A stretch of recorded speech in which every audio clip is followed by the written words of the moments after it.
관계라는 것은 굉장히 중요한 것입니다. 왜냐하면 똑같은 말과 행동을 하더라도 이 관계 안에서 말과 행동을 받아들이게 되면 해석이 달라지고 이해가 달라지기 때문입니다. 이건 벌써 오래전의 일이기 때문에 요즘에는 이렇게 하면 큰일 나요. 제 후배 선교사가, 제 후배 목사가 이제 전도사 시절에 부서를 섬기면서 교사들에게 성경을 읽히는데 이제 매일 읽어야 할 분량이 있는 거죠. 주일에 오면 점검을 하는 거예요. 못 읽은 교사 경우는 종아리 걷어 회초리로 때렸어요. 근데 이 전도사님이 교사들을 어떻게 사랑하고 어떻게 양육하는지를 알기 때문에 그 회초리를 달게 맞고 성경 읽기에 대해서 힘을 쏟아부었다고 저한테 이야기를 들려주더라고요. 여러분, 이 관계 안에서가 아니라면 회초리 그렇게 때리면 난리가 납니다. 왜 나를 때리느냐고, 왜 나한테 함부로 대하느냐고. 그러나 이 관계 안에 있기 때문에 이 회초리가 사랑으로 해석이 되는 것이죠. 제가 말씀드리고 싶은 요지는 성경을 우리가 읽을 때, 하나님 말씀을 읽을 때의 관계 안에서, 하나님과의 이 사랑의 관계 안에서 성경을 읽어야 한다는 것입니다. 오늘 말씀 같은 경우는 더더욱 하나님과의 관계 안에서 이 말씀을 읽지 않으면 이 말씀 이해가 굉장히 어려울 수가 있습니다. 자, 오늘 말씀은 강력한 경고와 또 따뜻한 위로를 주면서 성도들이 믿음 안에 굳게 서 있도록 독려하는 말씀이에요. 자, 우리가 이 부분을 염두에 두고서 이제 말씀을 좀 더 구체적으로 살펴보면서 주시는 메시지 받도록 하겠습니다. 자, 오늘 말씀 26절과 27절을 보시면 먼저 강력한 경고를 주고 있습니다.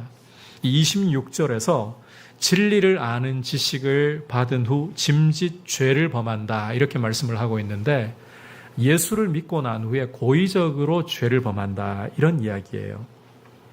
주목할 것은 이 경우에는 다시는 속죄하는 제사가 없다. 남은 것은 오직 무서운 마음으로 심판을 기다리는 것과 대적하는 자를 태울 맹렬한 불만 기다리고 있을 뿐이다. 자, 이렇게 경고를 하고 있습니다. 간단히 이야기를 하자면 불사죄에 대해서, 용서받을 수 없는 죄에 대해서 말씀하고 있다, 이렇게 이해를 하시면 되는 거예요. 자, 여러분, 예수님을 믿으면 어떠한 죄든지 다 사함 받는 거 아닙니까? 용서받아야 되는 거 아닙니까? 오늘 우리가 살펴볼 이 말씀에서의 경고가 예수를 믿어도 불사죄를 짓고 구원에서 떨어질 수 있다, 지금 이 이야기를 하고자 하는 것입니까? 자, 우리가 이 부분을 제대로 이해하기 위해서는 이어지는 28절에서부터 31절까지의 말씀을 좀 더 살펴볼 필요가 있어요. 앞서 우리가 이 히브리서를 공부하면서 율법은 장차 오는 좋은 일의 모형과 그림자이다.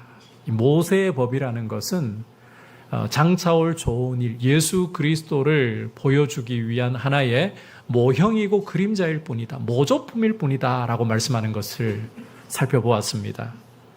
자, 하지만 여러분이 28절을 보시면 이런 모조품에 지나지 않는 율법이라 할지라도 이걸 폐한 자를 어떻게 한다? 자, 두세 증인의 입으로 율법을 폐하려 했다는 사실이 확인이 되면 긍휼히 여기지 말고 죽여야 한다라고 말씀을 하고 있어요. 이 모조품에 지나지 않는 율법이지만 이걸 거부할 때의 심판을 피할 수가 없다라고 말씀을 하고 있는 것입니다. 자, 참고로 여기에서 이 모세의 법을 폐한다, 율법을 폐한다는 것은 율법의 사소한 조항을 어긴다, 이런 이야기가 아닙니다. 이것은 근본적으로 율법 자체를 거부하는 죄를 가리키고 있는 거예요. 이런 죄를 고의로 저지르는 자는 심판을 면할 수 없다. 자, 이어 이제 29절은 이렇게 말씀을 하고 있습니다. 하물며 그 모세의 법이 증언하는 실체인 하나님의 아들 예수를 짓밟고 자기를 거룩하게 한 언약의 피를 부정하게 여기고 또 은혜의 성령을 욕되게 하는 이런 사람에게 더 큰 심판이 임하지 않겠느냐.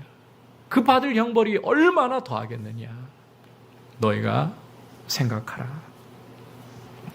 자, 그리고 계속해서 30절을 보시면 이제 신명기 32장 35절과 36절을 인용을 하면서 원수 갚는 것이 하나님께 있고 또 하나님은 그의 백성을 심판하신다는 건 너희 너무나 잘 알고 있지 않느냐.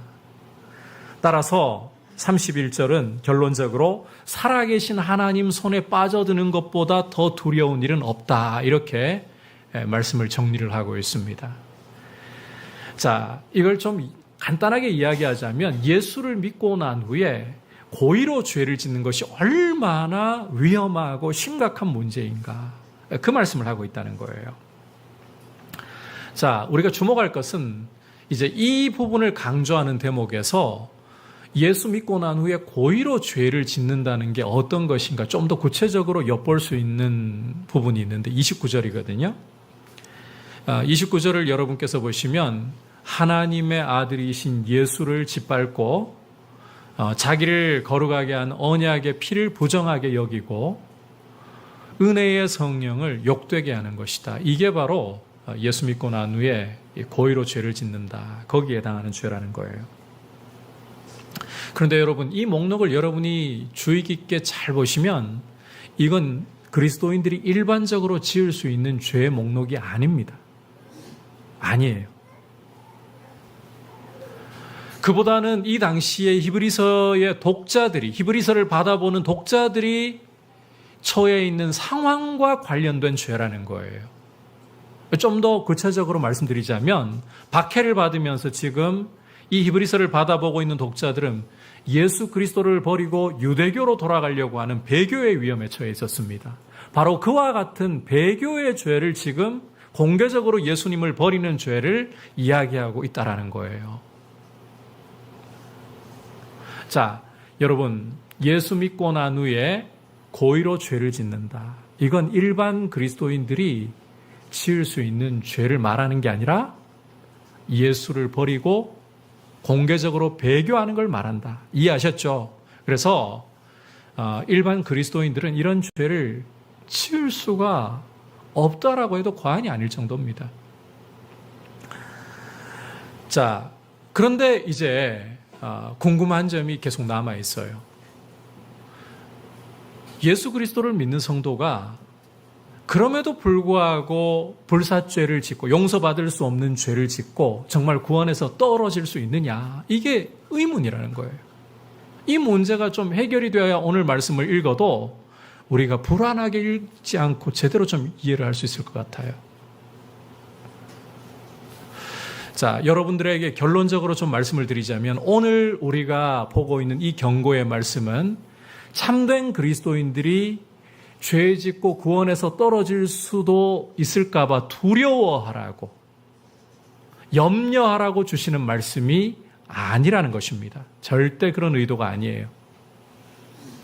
그보다는 이런 경고를 통해 가지고 주님으로부터 떠나려고 하는 그런 위험에서부터, 유혹에서부터 돌아서라. 이걸 오히려 우리에게 주려고 하는 말씀이라는 거죠. 경고가 예수 믿어도 타락할 수 있다. 이런 공식을 주려고 하는 게 아니고 오히려 유혹에 빠지지 말고 죄에 빠지지 말고 너희가 안전하게 주님 안에 믿음으로 서기를 원한다. 그 의도로 주셨다는 거예요.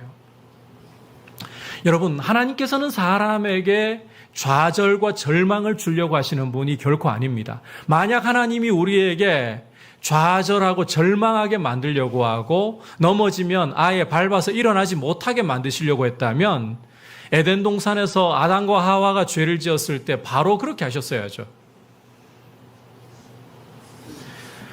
여러분, 우리가 이 성경을 읽을 때에 특히 우리가 보고 있는 것 같은 이런 부분을 읽을 때에 교리적으로 조직신학적으로 말씀을 읽으려고 해서는 안 돼요.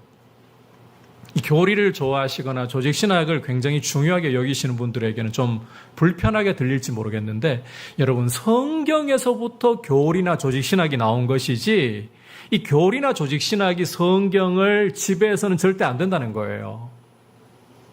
오늘 말씀은 참 예수를 믿는 사람이라 할지라도 불사죄에 빠질 수 있다, 이런 교리를 이야기하고자 하는 게 아닙니다. 절대 그런 말씀이 아니에요.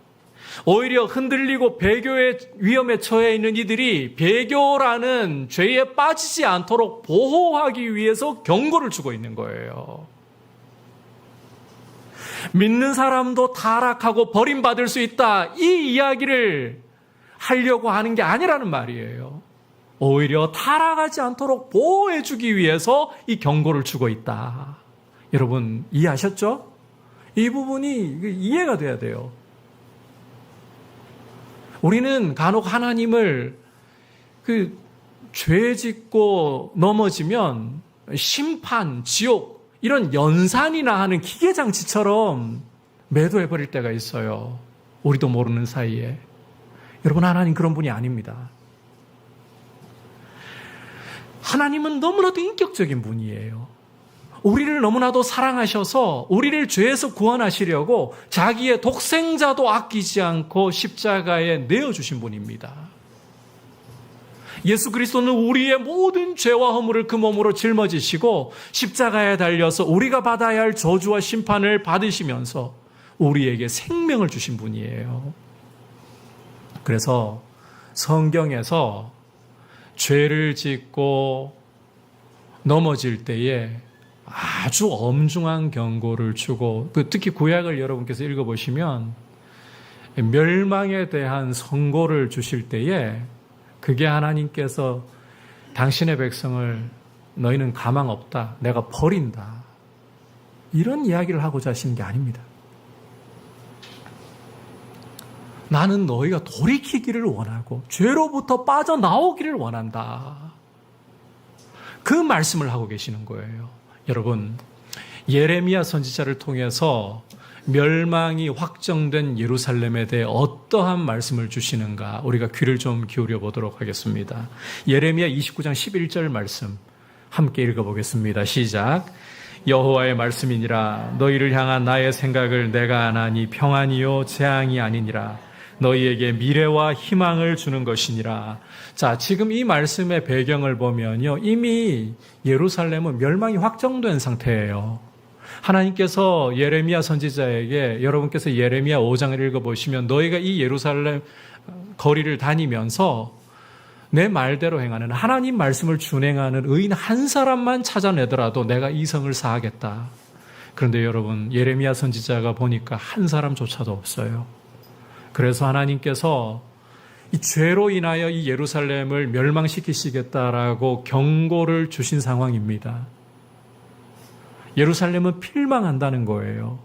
그런데 하나님께서 말씀하시는 그 진심을 들어보면, 하나님의 본심을 들어보면, 너희를 향한 나의 생각을 내가 아나니 평안이지 재앙이 아니라는 것입니다. 장래의 소망을 열어주고자 하는 것이 하나님의 마음이시라는 거예요. 여러분, 하나님께서 성경을 읽을 때에 우리에게 굉장히 두려운 경고의 말씀을 주시는 것은 우리가 유혹과 죄에 빠져서 넘어지지 않도록 하시기 위한, 보호를 주시기 위한 하나님의 이 사랑의 호소이다. 따라서 이제는 여러분이 성경 읽으면서 굉장히 두려운 경고를 만나잖아요. 이 말씀이 예수를 믿어도 죄 지으면 타락하고 구원에서 떨어질 수 있다라고 하는 말씀인가? 아니, 그게 아니에요. 관계 속에서 성경을 읽으셔야 된다 했잖아요. 관계 속에서. 나는 너희가 이러한 죄에 빠져서 하나님 자녀로서의 존귀함을 잃어버리는 거 원치 않는다. 나는 너희가 죄로부터, 유혹으로부터 돌이켜서 살기를 원한다. 이 하나님의 음성을 성경의 경고를 통해서 오히려 들을 수 있기를 축복합니다. 여러분, 주님은 지금도 당신의 백성에게 이 죄로부터 유혹으로부터 돌이켜서 믿음 가운데 굳게 서 있기를 간절히 원하시고 우리에게 때로는 경고를 통해서 때로는 위로를 통해서 말씀하고 계시는 거예요. 그래서 이제 여러분께서 성경의 경고를 읽을 때에 야, 하나님 진짜 무서운 분이네.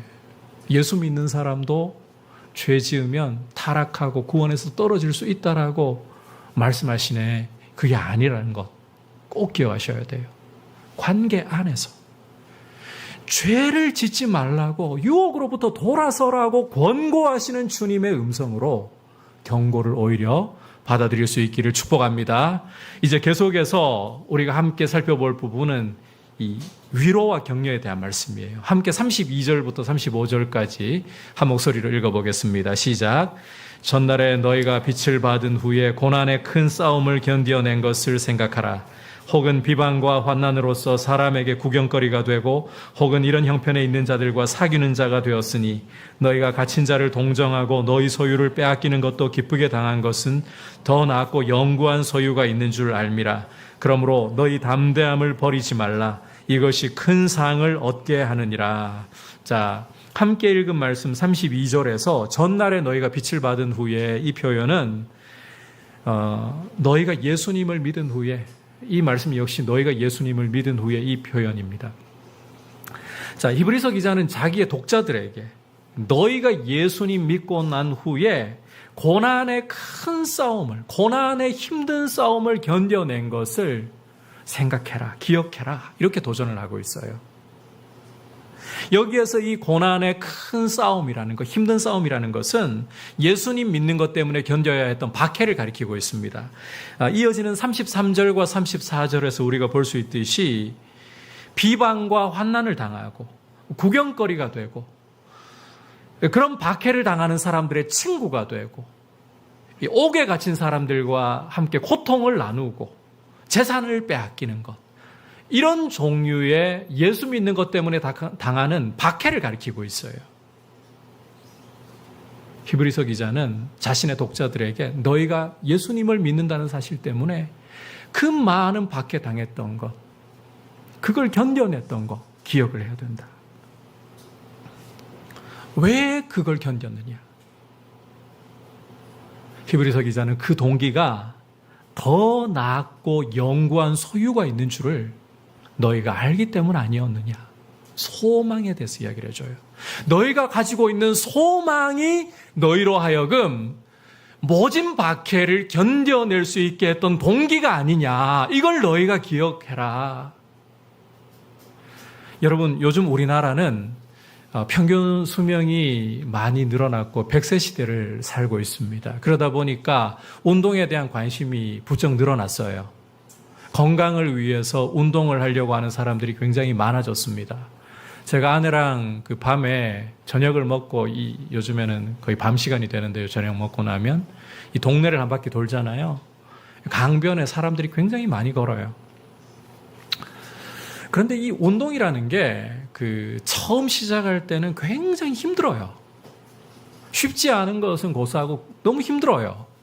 그럼에도 불구하고 이 힘든 운동을 굳이 찾아서 하는 이유가 뭘까요? 그 결과로 건강이라는 보상이 따라오기 때문 아닙니까? 여러분, 아무리 운동을 해도 아무리 고생하면서 운동해도 건강이 따라오기는커녕 자꾸 몸이 망가진다. 누가 그걸 참고 운동하겠습니까? 그건 자아가는 것이죠. 보상이 따라오기 때문에 운동의 힘든 것을 견뎌내는 거예요. 그리스도인도 마찬가지라는 겁니다.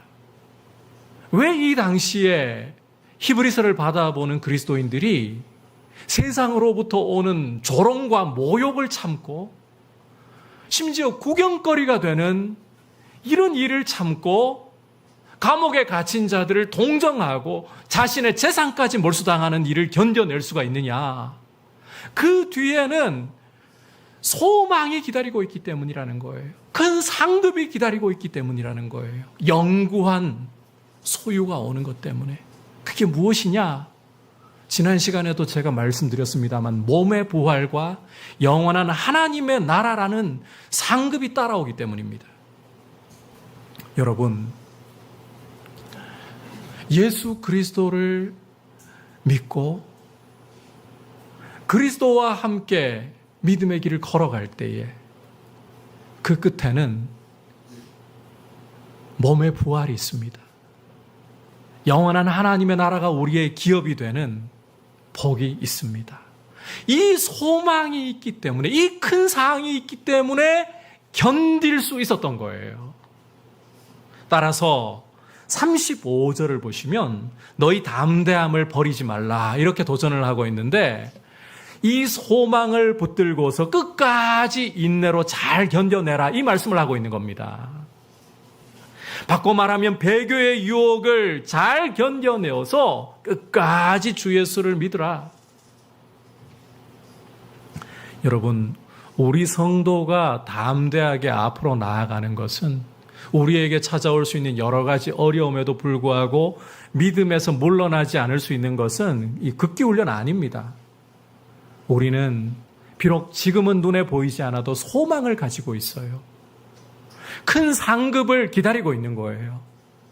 우리 주님이 이 땅에 다시 오실 때에 우리 주님이 부활하신 것처럼 우리도 몸의 부활을 입을 것이고, 영원하고 흔들리지 않는 하나님의 나라를 기업으로 얻게 된다는 이 소망, 이 사항이 우리를 기다리고 있기 때문에 우리는 인내로 견뎌 나갈 수가 있다는 거예요. 여러분, 지난 시간에 제가 이런 이야기를 좀 드렸었죠. 여러분 통장에 100억이 있다. 100억이 들어있다. 그런데 그 100억을 지금은 못 써요. 좀 올릴까요? 다시 1조로. 1조가 여러분 통장 안에 다 들어있어요. 그런데 지금은 그 돈을 못 써요. 지금 내 통장에 돈을 못 쓴다고 여러분, 그것 때문에 좌절하고 나는 남들보다 가난하고 쭈글쭈글한 삶을 살고 있어, 이렇게 비관하시겠습니까? 저라면요, 못 쓰는 거 괜찮아요. 어차피 내 돈이에요. 지금 못 쓸 뿐 1조가 내 통장 안에 들어있어요. 지금 못 먹어도 자랑하지 않겠어요? 나 1조 가진 사람이야. 여러분, 우리 그리스도인이 지금 눈에 우리 몸의 부활이 보이지 않습니다. 진동하지 않고 누구도 흔들 수 없는 하나님의 나라 기업으로 얻을 것이 보이지 않습니다. 안 보인다고 해서, 지금 내 손에 잡혀 있지 않다고 해서 그것이 나의 것이 아닌가? 아닙니다. 하나님은 신실하셔서 예수 그리스도를 믿고 그분을 따라 믿음의 길을 걸어가는 성도에게 반드시 몸의 부활과 하나님의 나라를 기업으로 약속하셨어요. 여러분, 저는 여름이 굉장히 싫은 사람이에요. 여름만 오면요, 제가 제일 못 견디는 것 중에 하나가 더위입니다. 이 공기가 답답해지잖아요. 그 새벽에도 제가 앉아 있으면서 에어컨 바람이 제가 느끼기에 시원하게 안 다가오잖아요. 기도할 때부터가 너무 답답해가지고 힘들어하는 정도로 이 더위를 힘들어해요. 싫어해요. 이제 이 장마가 끝나고 나면 폭염이 또 밀려온다는 경고하잖아요. 저는 그럴 때마다 제 몸의 연약함을 더 절감합니다.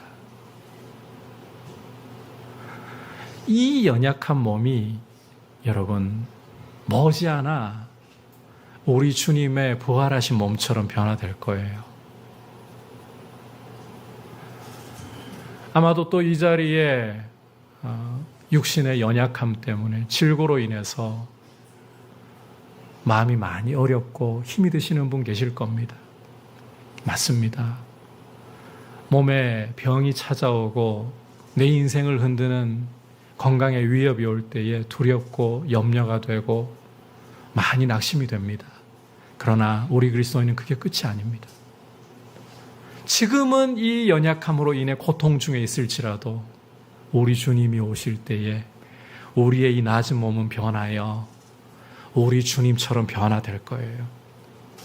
부활의 몸이 될 거예요. 여러분, 우리에게 또 한 가지 이 소유의 문제, 지금 나라가 어느 때보다도 참 쉽지 않은 때를 맞이하고 있잖아요. 지금 뉴스를 보면 정계는 대혼란 속에 사로잡혀 있습니다. 대통령 탄핵 정원이 어제 60만을 돌파했습니다. 여야는 민생을 제대로 다룰 수 있기보다 강대강으로 서로 대치하면서 이 나라가 어떻게 해야 좀 안정을 찾을 수 있을까, 이 우려를 자아내는 모습을 보이고 있습니다. 이런 상황 속에서 지금 자영업을 하시는 분들은 제가 동성로에 저희의 효가 나와가지고 같이 나가보니까요, 공실이 너무 많아요.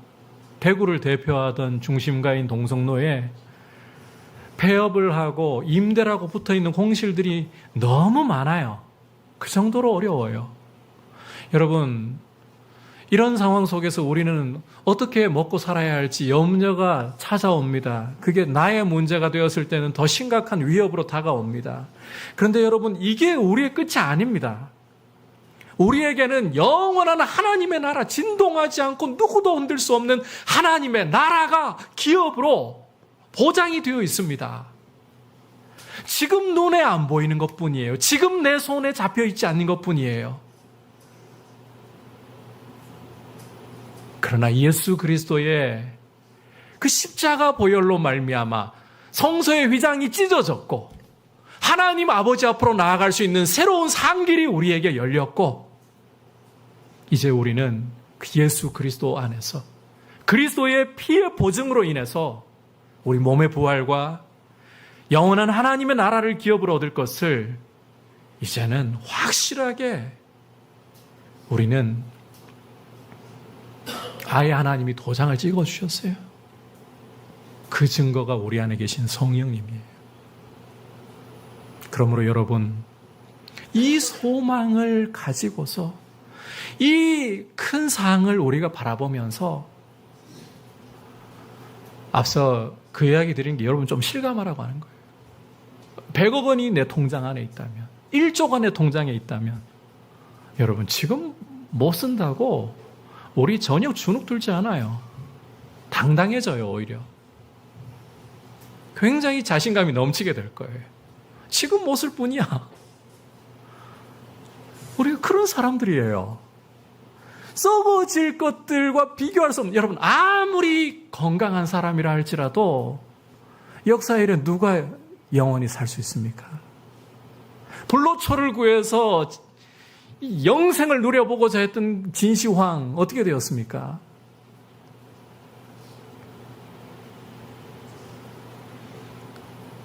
아무리 많은 소유를 차지하고 자기를 높이려고 제국을 세웠던, 여러분 우리가 성경에서 볼 수 있는 저 바벨론의 느부갓네살 왕 같은 사람,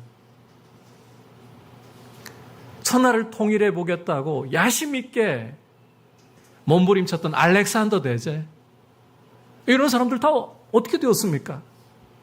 과연 그들이 그들의 소유를 정말 차지했다고 유지할 수나 있었습니까? 제국들 모자라 다 망했잖아요. 무너졌잖아요. 그러나 우리에게는 누구도 앗아갈 수 없는 소망, 우리 낮은 몸이 변하여 우리 주님의 몸처럼 부활할 것과 영원한 하나님의 나라가 우리의 소유로 보장이 되어 있습니다. 여러분, 이걸 자랑할 수 있기를 축복합니다. 눈앞에 보이는 현실에 흔들리거나 좌절하지 말고, 히브리서를 받아보고 있는 독자들의 문제가 그거였잖아요.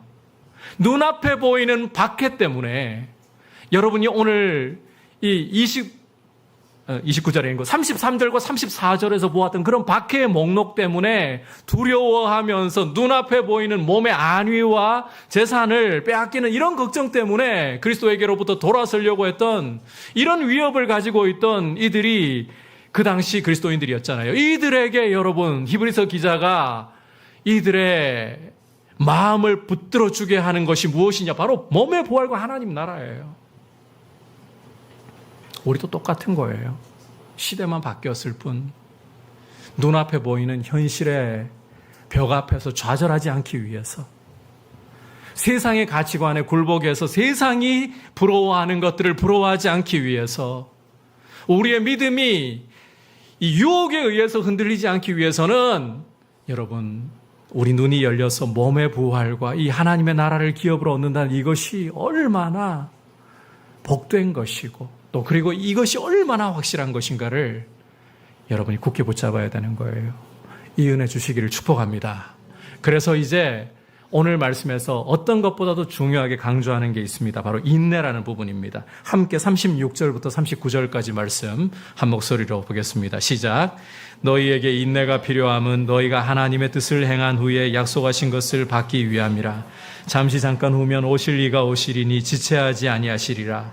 나의 의인은 믿음으로 말미암아 살리라. 또한 뒤로 물러가면 내 마음이 그를 기뻐하지 아니하리라 하셨느니라.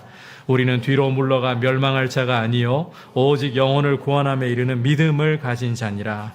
자, 여러분께서 함께 읽은 이 부분을 주의 깊게 들여다보시면 강조되고 있는 표현이 인내라는 단어입니다. 인내.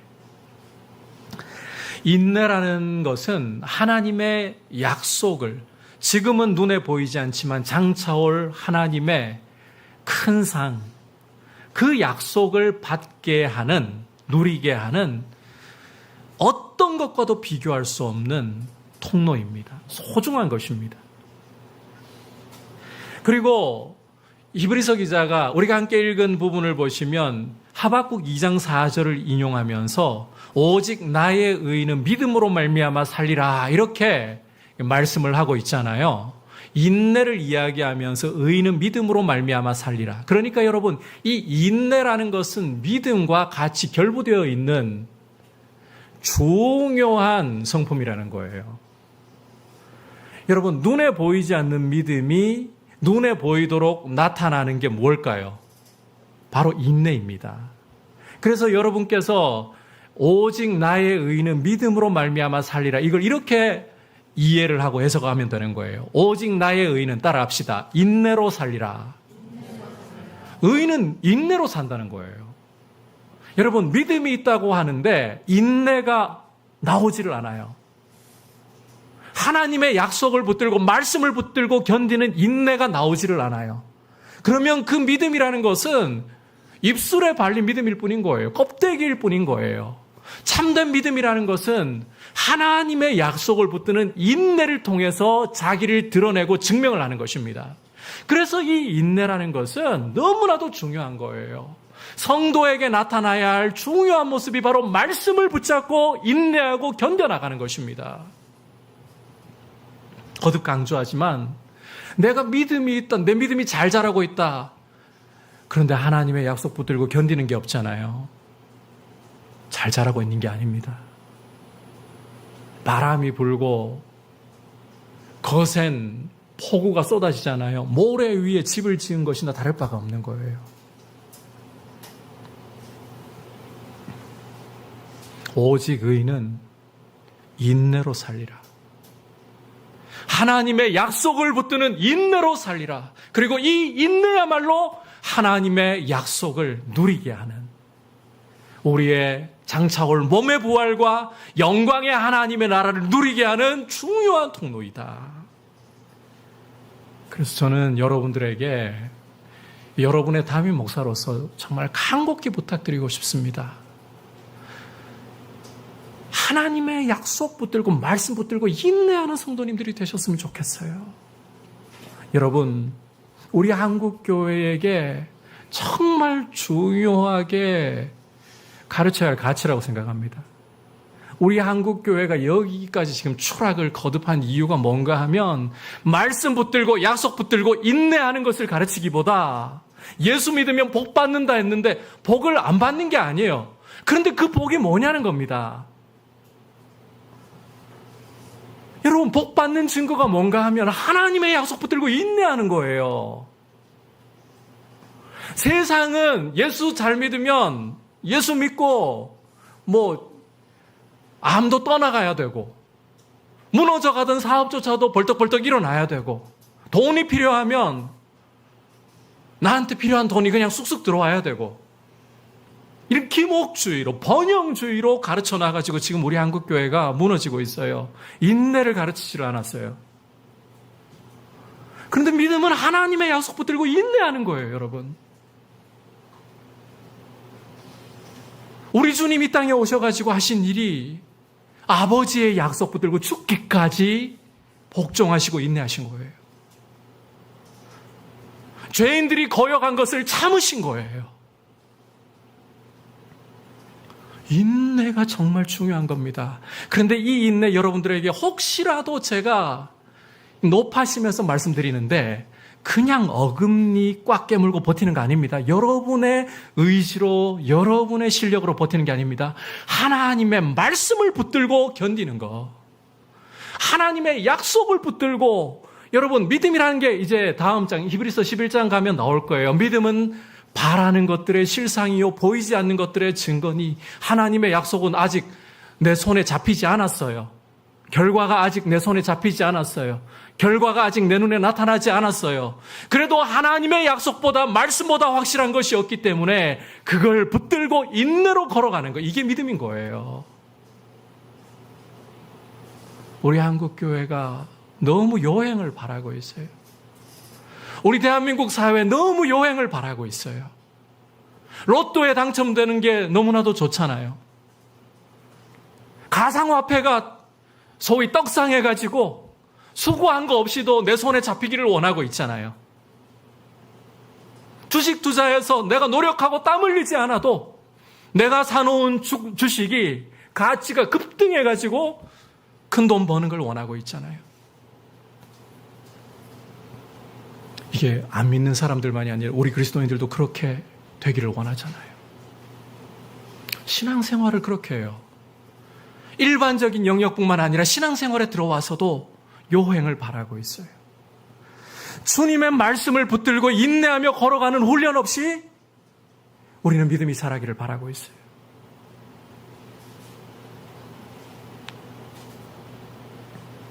믿음은 인내로, 오직 의인은 인내로 살리라. 실은 쉽지 않습니다. 괴롭습니다. 하나님이 우리 훈련시키시고자 인내를 가르치실 때 정말 힘듭니다. 우리 숨이 허헉거릴 정도로 하나님 우리를 힘들게 코너로 몰아넣으시기도 합니다. 지금 해결해야 할 돈 문제가 있는데 정말 막바지까지 끝까지 벼랑 끝까지 서게 하십니다.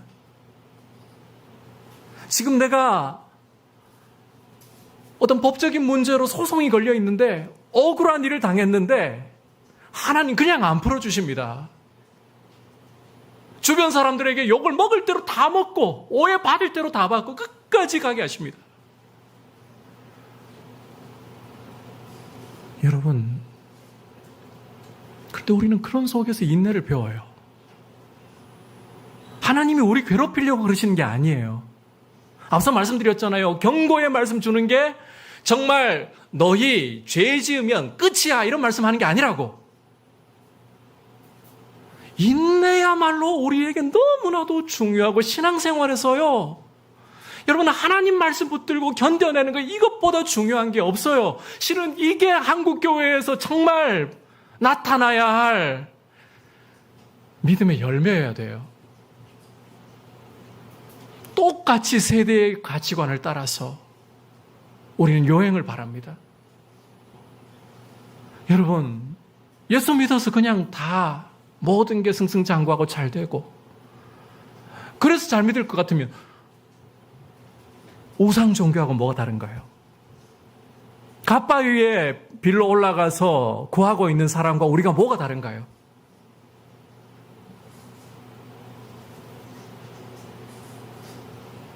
죄송합니다. 1부 예배 때는 뒤에 예배가 있어가지고 빨리 마쳤는데 끌어서 죄송합니다. 그런데 너무너무 강조해야 할 중요한 이야기여서 그래요. 여러분, 성도에게 정말 중요한 게 뭔가 하면 인내. 믿음은 인내로 열매를 맺어야 돼요. 우리가 믿음 교회에 와서 너무나도 믿음을 많이 외치는데 말씀 붙들고 인내하지 않아요. 주님이 인내의 과정 속에 우리를 인내라는 수업 속에 넣으실 때 비명 나오죠. 비명 나오고 힘들고 허걱거린다고 이걸 우린 달게 여기지 않습니다. 싫어합니다. 그런데 이게 진짜 믿음을 보여주는 중요한 길입니다.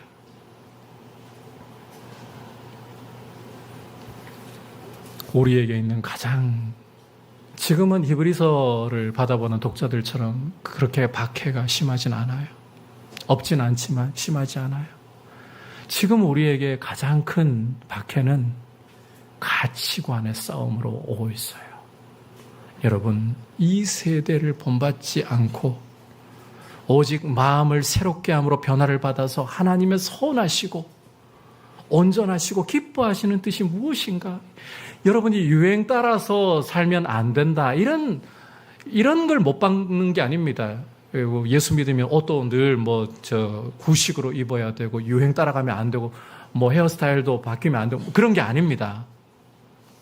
그건 성경을 잘못 적용하는 거고요. 우리에게 찾아오는 가치관, 이게 이 시대의 정신을 따라가서는 안 된다는 거예요. 성경으로 하나님의 말씀으로 우리에게 파고들려고 하는 가치관들이 하나님이 기뻐하시는 것인가? 성경적인가? 따져 묻고 그 말씀대로 우리의 가치관을 세워가야 돼요. 그러려면 인내해야 돼요. 말씀 붙들고 인내해야 돼요. 이 시대를 따라가지 않기 위해서 예배자로 서기 위해서 인내해야 되는 거예요. 오늘 여러분 가슴에 이 단어 하나만 나와도 저는 괜찮다고 생각합니다. 인내. 믿음은 인내다. 그냥 이 악물고 버티는 게 아니라 그건 인내가 아닙니다. 자기를 강화하는 겁니다. 자기 힘으로 버티고 자기 힘으로 어금니 악물고 버티는 것은 자기를 강화하는 것입니다. 말씀을 붙들고 여러분이 이 믿음의 인내, 말씀 붙들고 견디는 이 모습으로 여러분께서 이 믿음의 선한 싸움을 싸우면서 주신 길을 용기 있게, 혼자서도 힘들어요. 서로 격려하면서. 히브리서가 강조하는 게 함께잖아요. 격려하면서 이 길을 용기 있게 나아갈 수 있기를 축복합니다. 오늘 우리가 이 경고와 위로의 말씀을 통해 주시는 메시지에 귀를 기울였습니다. 여러분, 성경의 강력한 경고는 하나님께서 너 죄 지으면 끝이야 이런 말씀을 주시는 게 아니에요. 오히려 죄로부터 유혹으로부터 돌아서서 믿음으로 굳게 서라는 사랑의 음성이 그 경고 속에 있습니다. 관계 속에서 이 사랑의 음성 들을 수 있기를 바랍니다. 아울러 인내야말로 하나님의 약속을 누리게 할 수 있는 가장 중요한 통로이고 믿음의 표현이 인내라는 거 여러분 꼭 기억하면서 인내로서 우리의 길을 잘 걸어갈 수 있기를 서로 격려하면서 함께 인내의 길을 걸어갈 수 있기를 주님의 이름으로 축복합니다.